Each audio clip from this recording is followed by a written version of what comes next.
Hey, what's going on, guys? Welcome to CCxRC.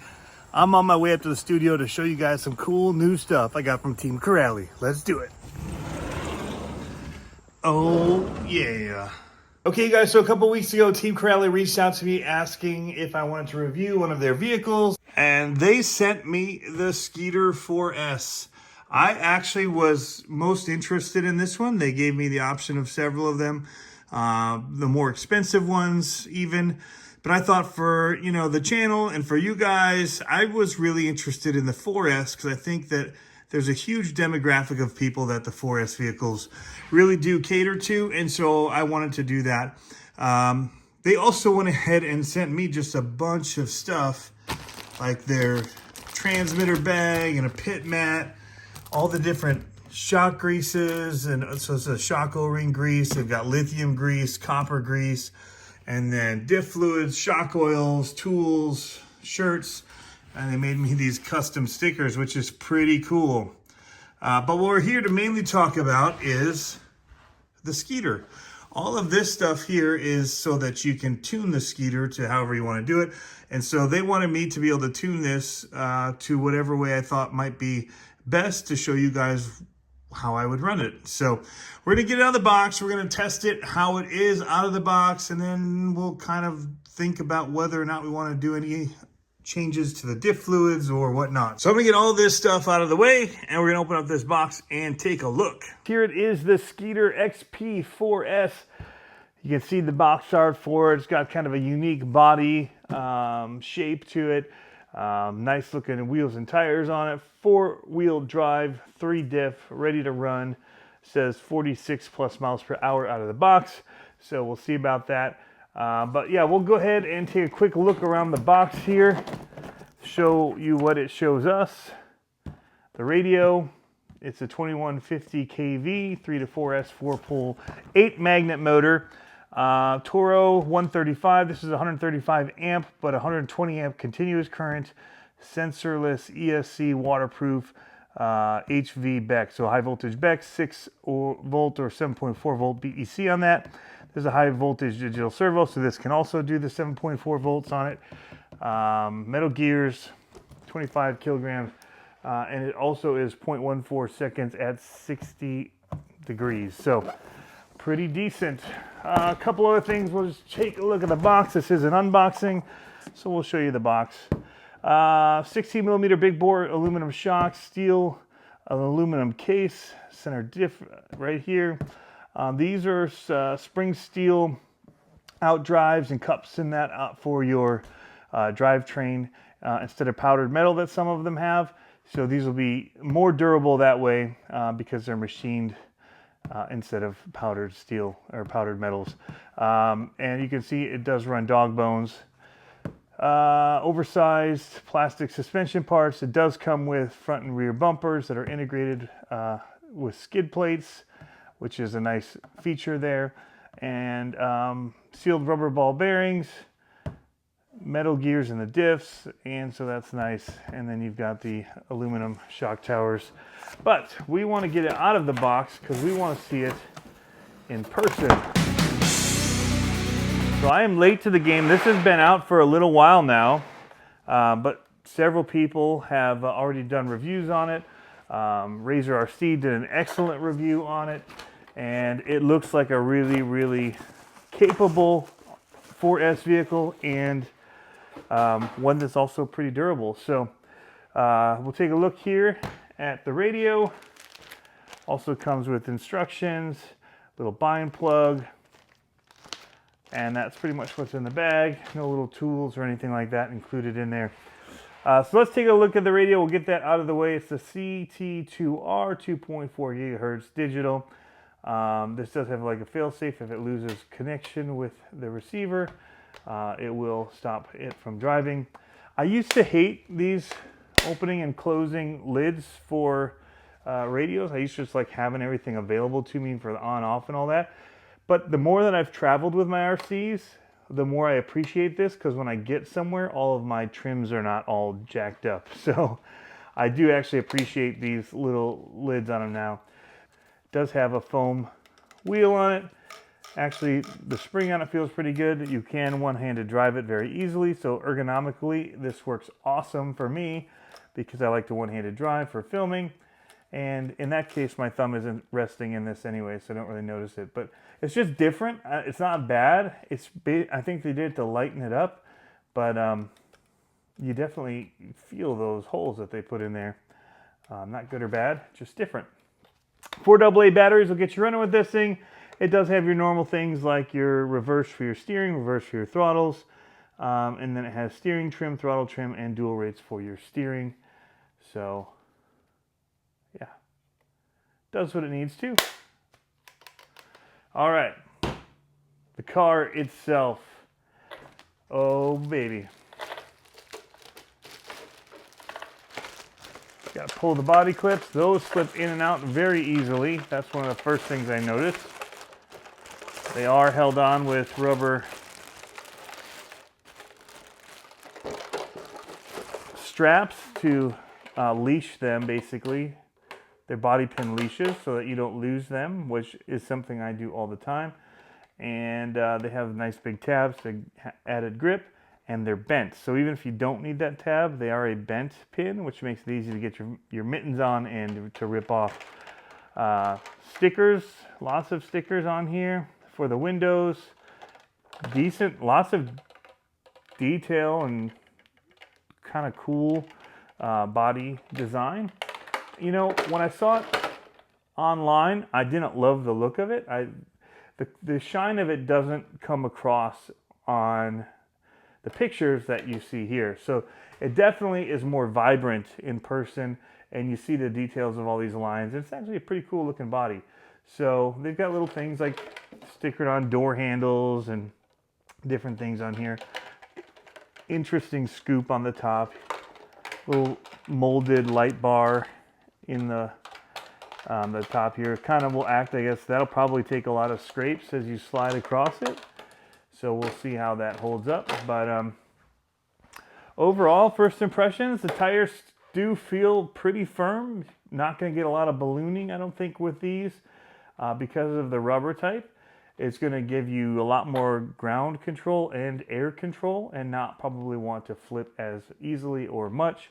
And we do see that in some of the videos that we've seen. It doesn't go crazy like stunt truckish. It's very drivable car. Cool logoing here on the side, like sponsors all along the bottom there. The wheels themselves don't look bad. Overall, I don't think the truck looks terrible. The shocks definitely have some resistance to them, so they're not as plush as some. They're definitely a little bit stiffer, which if we're going to be big airing this thing, we're going to like that. It'll definitely help with some of the chassis slap.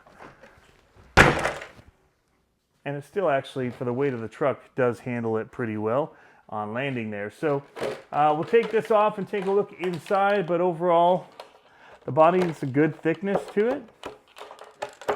And yeah, it definitely will work. These body posts though, holy cow, take a look at these.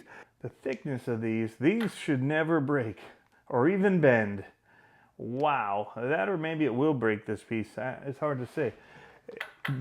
The uprights, it's way different design than any other kind of shock tower that I've seen in the way that they've braced it. It almost makes like a T shape to do these body posts. And then the shocks are mounted very narrow in the front.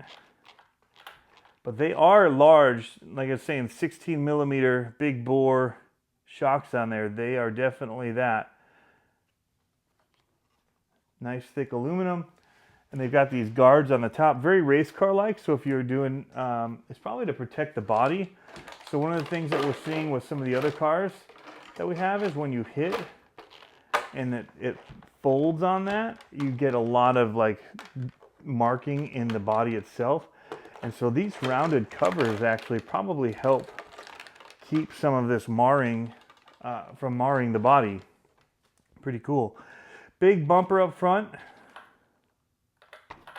I believe, yes, these do have light buckets behind the stickers. If you wanted to put LEDs in, you could take this off. And there's actually screws and mounts to hold LEDs. right here if you wanted to run LEDs.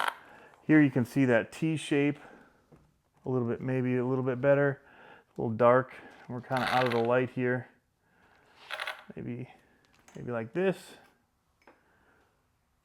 I'm gonna brighten it up a little bit. Seems a little dark. So yeah, little T shape. Lots of bracing. You've got this long center brace that goes through the middle, and then you've got an upper brace that mounts the shock tower to that center brace as well to stiffen that up. There's just bracing everywhere. I don't think I've seen another car with this kind of bracing. It's very interesting. It just gives a mounting point to keep this from any hits, pushing it backwards and bending there. You can see that. And then where it attaches right here. It's pretty crazy. It is, like I said, it's running dog bones up front. It does have sway bars in here as well. So there's a lot of nice upgrades to it for a 4S vehicle.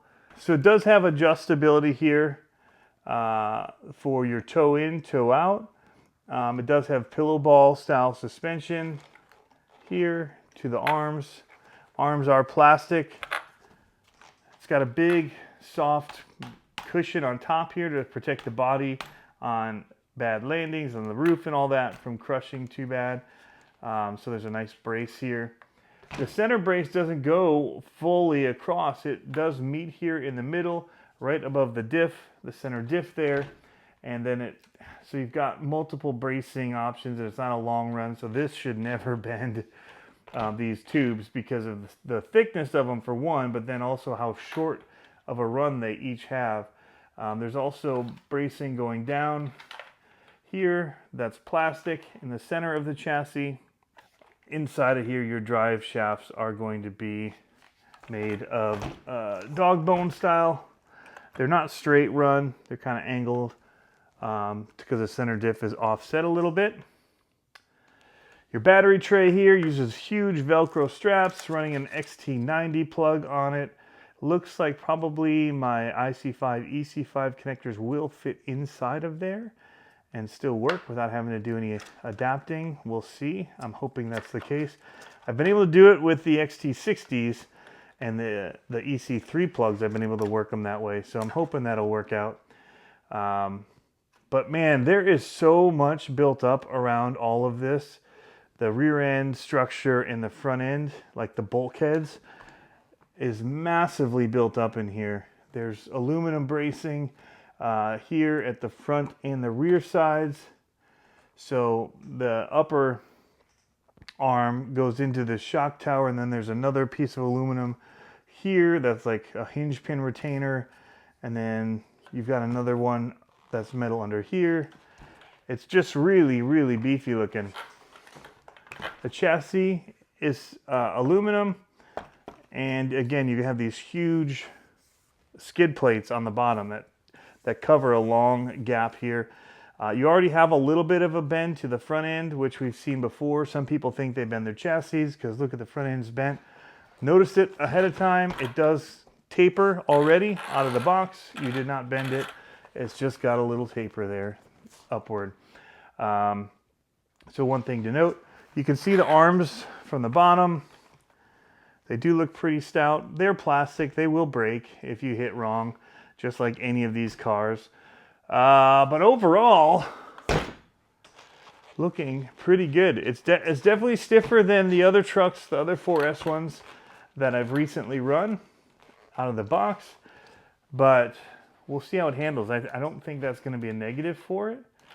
And it's always tunable. So they are adjustable shocks. You just twist them. They're threaded. So if you want to adjust your spring tension, you can just do it by twisting these, and that'll set your height. It does have a droop screw set up here as well that you can adjust the droop on it. Overall, it looks pretty good. Looking at the electronics, there's that Toro or Torox 135 in here.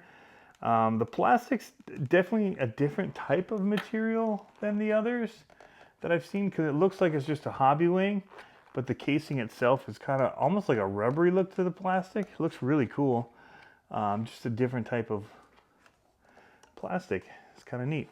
Again, you can program this on your BEC. There is, I'm noticing right here, it's going to be hard to show you guys. You can see it glinting in the light there, but there is a fan mount that you can put a fan right behind here if you want, like a race car type mount, and it looks like it would screw in from the back to mount it.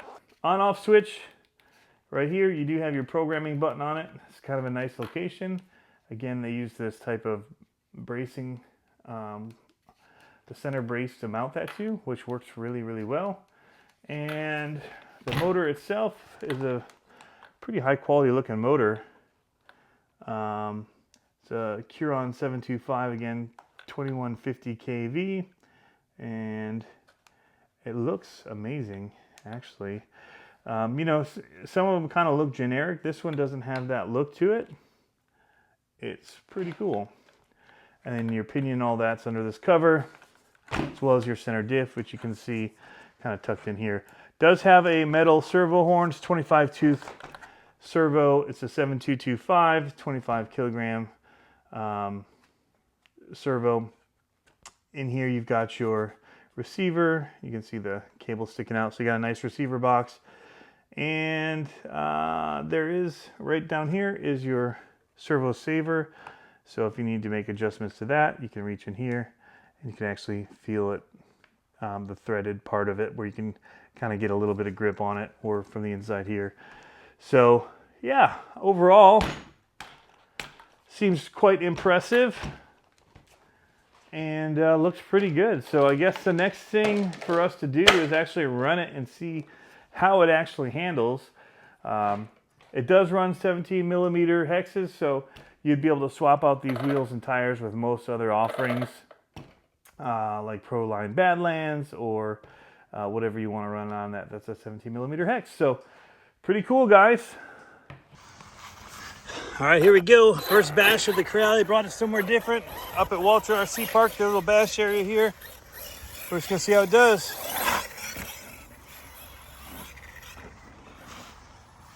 Never hit any of these jumps yet, so first time's a charm. Oh, caught that one crooked. Oh. So don't come that way with it. All good?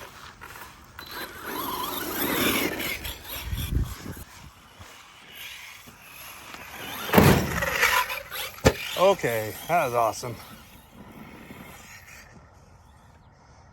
Send it off for a tear through the yard. Power feels real good. Jump off at an angle this time. Got a lineup of jumps here.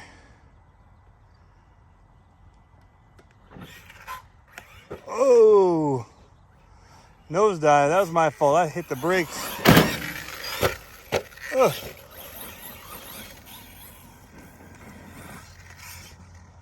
All right, needs a little more pinion power,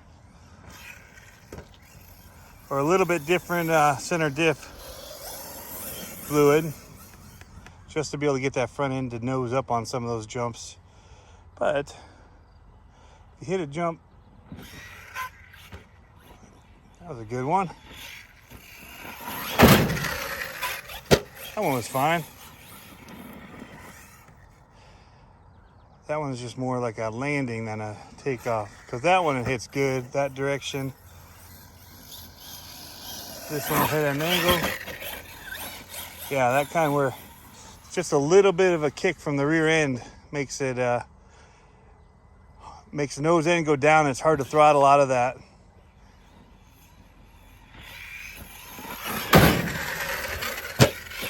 Oh,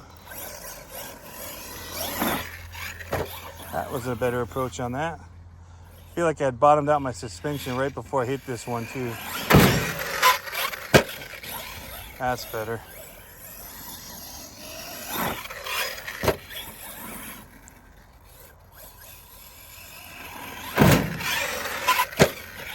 Not quite the power on 4S to flip it off of these jumps. Need a little bit more pinion or a little bit more air time. So I'm going to try and peg it here and see. Nope, that was full throttle. So yeah, the other thing you could do is change the tires to get a little bit more. These tires are not ballooning at all, so they are not helping with the rotation in the air for doing flips. These are much more of a bashing tire, not a flip tire. Oh, it's normally out there?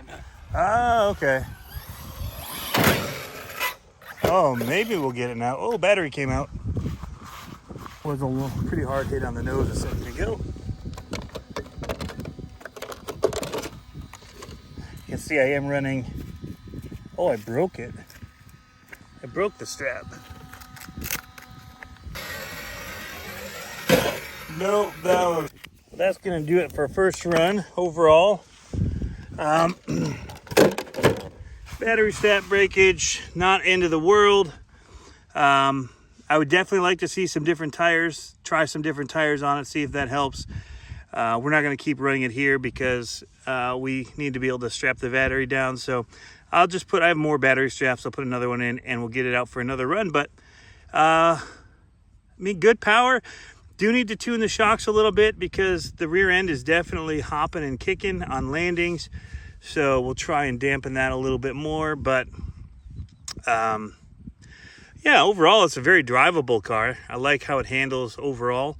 But mid-air corrections is kind of tricky. It's more like the Italian EXB, which also has tires like this. That those are actually belted. These feel belted, but aren't. And so that's kind of where that is. But I mean, overall, it's so far so good. Just ending early because of a battery strap breakage is kind of a bummer, but we don't have any breakages of the vehicle itself, even after a couple of heavy hits there to the front end. The bumper seems to be doing its job. Chassis does not appear to be bent in any way. So after those hits, that's good to see. Did not break the wheelie bar, which I thought would be something I would do.